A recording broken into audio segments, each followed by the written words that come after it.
জঙ্গল পরিষ্কার করতে গিয়ে খোঁজ মিলল রহস্যময় এক মসজিদের। হ্যাঁ, বনের সবুজ জঙ্গলে ঢেকেছিল যে জায়গাটা, সেই জায়গাটা সরাতেই বেরিয়ে এলো এক গম্বুজ বিশিষ্ট এই মসজিদটি। সবচেয়ে বড় রহস্য, এ মসজিদে কোনো ফলক বা শিলালিপি নেই। কে বানিয়েছিল, কোন সময়ে, কোন শাসকের আমলে, তার সবটাই অজানা। গ্রামের প্রবীণরা নানা ব্যাখ্যা দেন। কেউ বলেন এটি মোগল সম্রাট বাবরের আমলে স্থাপত্য হতে পারে, আবার কেউ বিশ্বাস করেন এটি কোনো মানুষ নয়, বরং জিনরাই তৈরি করেছে। তাদের যুক্তি, মানুষের পক্ষে শতাব্দী আগে এত নিখুঁত গম্বুজের ইটের কাজ করা সম্ভব ছিল না।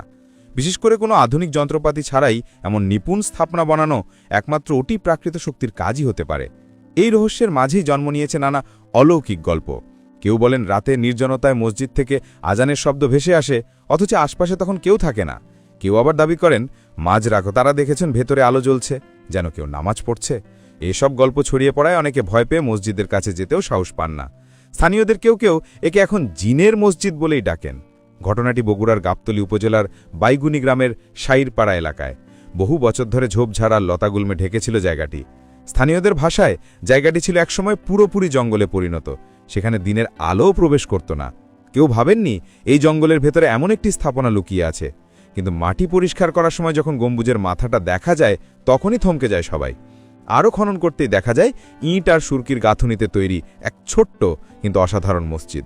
মাত্র ১৬ ফুট দৈর্ঘ্য আর প্রস্থের এই মসজিদটি উচ্চতা প্রায় ১৮ ফুট। পোড়ামাটির ইট দিয়ে নির্মিত, ভেতরে নামাজ পড়তে পারেন সর্বোচ্চ ১১ জন মুসল্লি। স্থাপনাটির কোথাও লোহা বা রড ব্যবহার করা হয়নি, তবুও শতাব্দী পেরিয়ে এখনও দৃঢ়ভাবে দাঁড়িয়ে আছে।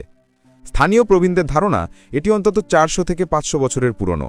ভেতরের ছোট মিহিরাবটি এখনও অটুট, দেয়ালের কারুকাজে সেই যুগের নিপুণতার ছাপ আজও স্পষ্ট। প্রত্নতত্ত্ব অধিদপ্তরও আগে কখনোই স্থাপনার খবর পায়নি। ফলে প্রশ্ন উঠেছে, এটি কি কোনো মুঘল আমলের নিদর্শন, নাকি এর পেছনে আছে অন্য কোনো অজানা ইতিহাস? সরকারি খাস খতিয়ান অনুসারে মাত্র ৩% জমির উপর দাঁড়িয়ে আছে এই স্থাপনাটি। বছরের পর বছর অবহেলায় পড়ে থাকার কারণে দেয়াল আর গম্বুজে জন্মেছে শেওলা, আগাছা ও লতাপাতা। ইটের কিছু অংশ ক্ষয়ে গেলেও গম্বুজের ভেতর এখনও চকচকে, যেন অল্প কিছুদিন আগে কেউ এটি পুনর্নির্মাণ করেছে। তবে প্রবীণদের কেউ কেউ ইতিহাসের আরেকটা দিক তুলে ধরেন। তাদের মতে বহু বছর আগে দিনাজপুরের ঘোড়াঘাট অঞ্চল থেকে কিছু মুসলমান পরিবার এসে এই এলাকায় বসতি করেছিল। তখন জনসংখ্যা ছিল কম, তাই তারা ছোট আকারের এই মসজিদটি নির্মাণ করে নামাজ আদায়ের ব্যবস্থা করেছিল।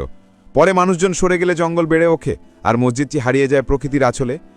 আজ সেই হারিয়ে যাওয়া মসজিদ আবার আলোয় ফিরেছে। এখন প্রতিদিন দূর দূরান্ত থেকে মানুষ আসছেন দেখতে, কেউ ইতিহাসের টানে, কেউ রহস্যের মোহে। স্থানীয়দের এখন একটাই দাবি, এই মসজিদটি যেন দ্রুত প্রত্নতত্ত্ব বিভাগের আওতায় আনা হয়, কারণ এটি শুধু এক ধর্মীয় স্থাপনা নয়, বরং সময়ের গভীরে লুকিয়ে থাকা এক অমূল্য ঐতিহাসিক নিদর্শন। জঙ্গলের বুক চিরে উঠে আসা এই প্রাচীন মসজিদ যেন আজও ফিসফিস করে বলে যায়, ইতিহাস কখনো হারায় না, শুধু সময়ের ধুলোর নিচে লুকিয়ে থাকে। একদিন না একদিন সত্য নিজেই মাটি ফুঁড়ে উঠে আসে, এই মসজিদের মতোই।